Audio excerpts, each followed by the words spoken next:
इतिहास के अनुसार मुगल शहंशाहों ने एक समय में कश्मीर तक पहुंचने के लिए जो रास्ता अपनाया उसे साल्ट रूट कहा जाता था और बाद में यही रास्ता मुगल रोड के नाम से जाना गया। मुगल सल्तनत और इस महान वंश की देन के साथ साथ हम इतिहास के मुताबिक ये जानने की कोशिश करें कि किस रास्ते को अपनाकर एक महान विरासत और संस्कृति हम तक पहुंची।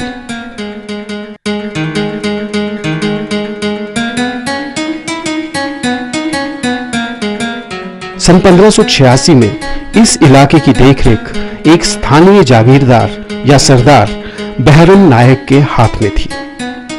बहरम नायक ने मुगलों का भरपूर साथ दिया और कश्मीर को फतह करने में पूरी मदद की।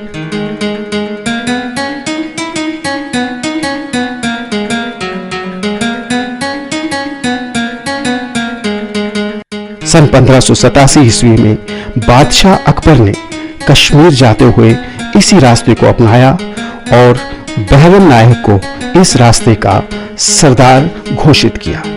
मुगल रोड और इसके आसपास बने किले, सराय, मस्जिदें और 12 दरियां उसी समय की देन है। शाही काफिले से संबंध रखने वाले कई निशान आज भी देखे जा सकते हैं। मुगलों को कश्मीर से खास लगाव रहा और कश्मीर जाने के लिए मुगल इस विशेष रास्ते को अपनाते रहे। मुगल शासक और उनके काफिले इस राह से गुजरते और कुदरत के खूबसूरत दामन में पड़ाव डालते। एक लिहाज से देखा जाए तो मुगल रोड और इसके आसपास के इलाकों से मुगल सम्राट जहांगीर को खास लगाव था। ऐसा माना जाता है कि भीषण गर्मी के मौसम में मुगल एक बड़े काफिले के साथ कश्मीर का रुख करते। काफिले में लाखों सैनिकों के साथ साथ हजारों की संख्या में हाथी, ऊंट और घुड़सवार शामिल होते। दिल्ली से लाहौर और फिर सैदाबाद के बाद मुगल काफिला नौशहरा के अहम पड़ाव पर रुकता था। राजौरी इलाके में स्थित नौशहरा मुगल काफिले का एक अहम पड़ाव रहा। मलावर नदी के किनारे बसा और जम्मू से करीब 123 किलोमीटर पश्चिम में बसा नौशहरा अपनी कुदरती खूबसूरती की वजह से मुगल शाही काफिले को खूब लुभाता रहा।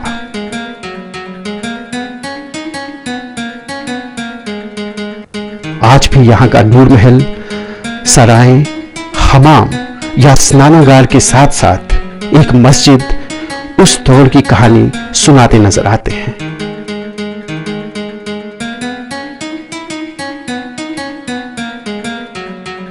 दक्षिण पश्चिम में स्थित आरामगाह में बने कमरे मुगल निर्माण कला के बेहतरीन नमूने हैं। इसके अलावा सैनिकों, घुड़सवारों और काफिले के दूसरे सदस्यों के लिए अलग से कक्ष बने हैं। गौर करें तो यह मुगल सराय नौशहरा के कस्बा पाए के खसरा नंबर 56 में बनी है।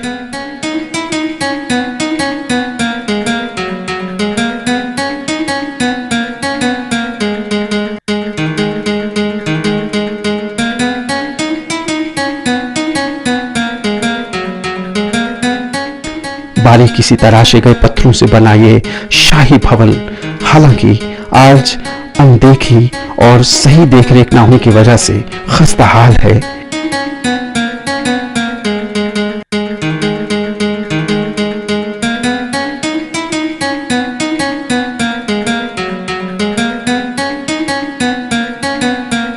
नूर महल की बात करें तो बुनियादी विशाल किले के भीतर बनी 2 मंजिला इमारत नूर महल कहलाती है।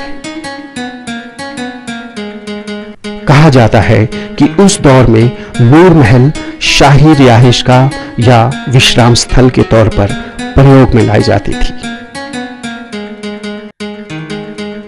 नूर महल सराय के एक कोने में स्थित है और इसके एक तरफ मलिका की दासियों के रहने के कमरे हैं कहा जाता है कि इन विश्राम स्थलों में कई दासियों के रहने की खास व्यवस्था थी। नूर महल की एक और खास बात यह है कि मुगल काल से संबंध रखने वाले बेहतरीन कला के नमूने आज भी इस खंडहर हो रही इमारत पर बखूबी मौजूद हैं। इतिहासकारों का मानना है कि नूर महल के दरवाजों और चौखट पर उकेरी गई ये कारीगरी आज भी कश्मीर में प्रचलित है।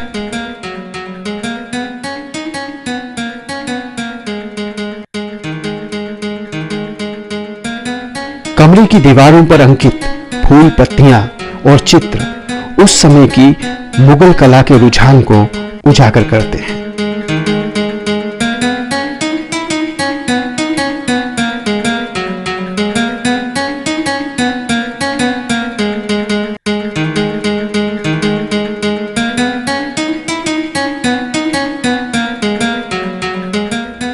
जरूरत इस बात की है कि समय के साथ साथ खंडहर में तब्दील हो रहे इस महान ऐतिहासिक भवन की सुरक्षा और रखरखाव के बारे में खास ध्यान दिया जाए।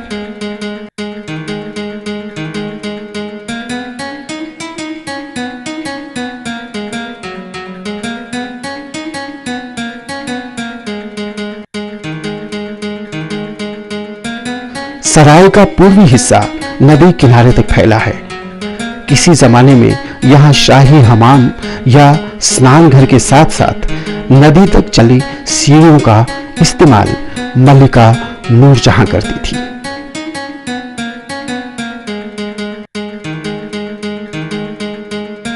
मुख्य द्वार के ठीक सामने शाही मस्जिद आज भी श्रद्धालुओं और अकीदतमंदों को आकर्षित करती है। नौशहरा के बाद उस दौर का एक और अहम और खास पड़ाव चिंगिस हुआ करता था।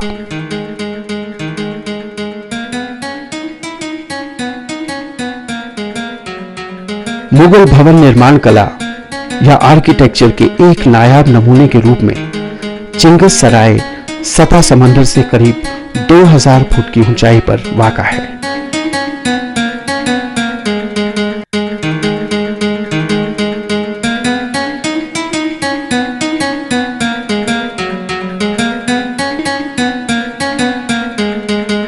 चिंगिस सराय करीब 3 हिस्सों में बटी हुई थी। एक हिस्से में बने कमरों की कतारों में सैनिकों को रहने की व्यवस्था होती थी। दूसरे एक हिस्से में तामीर किए गए कक्ष को शाही आरामगाह के रूप में इस्तेमाल किया जाता था।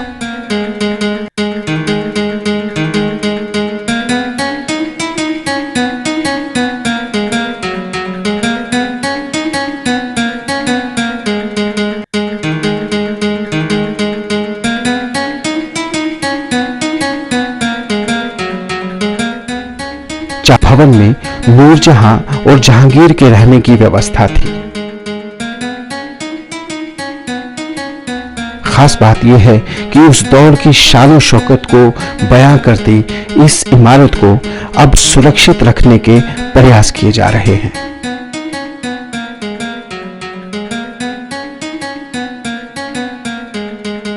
जहांगीर को यह जगह बेहद पसंद थी और सराय के नजदीक बहने वाली नदी के किनारे बैठकर नूरजहां और जहांगीर चांदनी रात के नजारों को निहारा करते थे।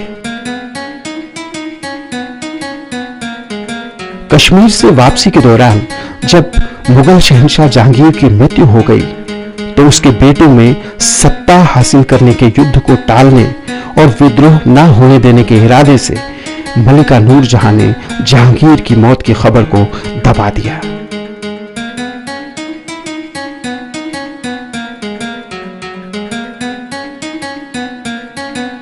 जहांगीर के शव को दुर्गंध और खराब होने से बचाने के लिए शव की आंतों को निकालकर चिंगस में दफन कर दिया गया।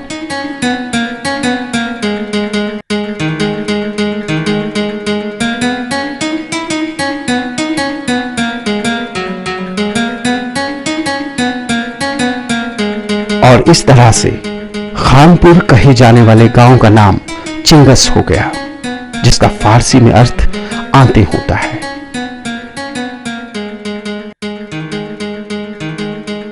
जम्मू पुंछ राजमार्ग पर बनी ये सराय काफी बड़ी है और इसके भीतर एक मस्जिद और साथ में मकबरा भी है।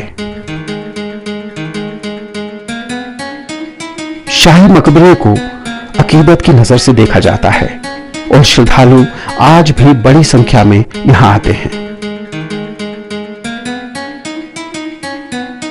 इतिहासकार आरसी काक के मुताबिक इस स्थान को एक पवित्र स्थान का दर्जा हासिल था और आज भी हिंदू मुस्लिम अकीदतमंद भारी तादाद में यहां हाजिरी देते हैं।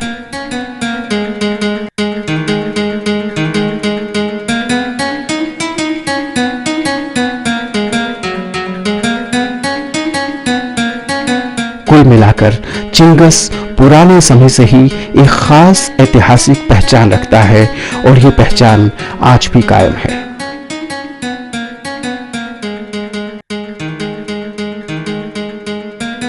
चिंगस में रुकने के बाद मुगल काफिला मनावर नदी के उस पार राजौरी के अगले पड़ाव पर पहुंचने के लिए जिस रास्ते को इस्तेमाल में लाता था, उस रास्ते के निशान आज भी मौजूद हैं और बखूबी देखे जा सकते हैं।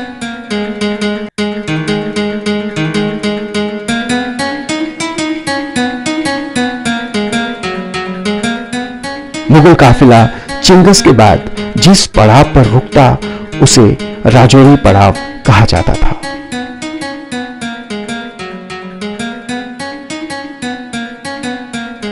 प्राचीन काल से ही राजौरी को एक खास ऐतिहासिक दर्जा हासिल है। महाभारत में इसे पांचाल देश कहा गया है और पांचाल नरेश इसके शासक थे। इतिहासकारों के मुताबिक पांचाल देश पांचाल पर्वतों की श्रृंखला में स्थित था और तब राजपुरी के नाम से जाना जाता था। सुल्तान ज़ैनुल आबदीन के समय रची गई राज तरंगनी में इसे राजवरी के नाम से पुकारा गया है।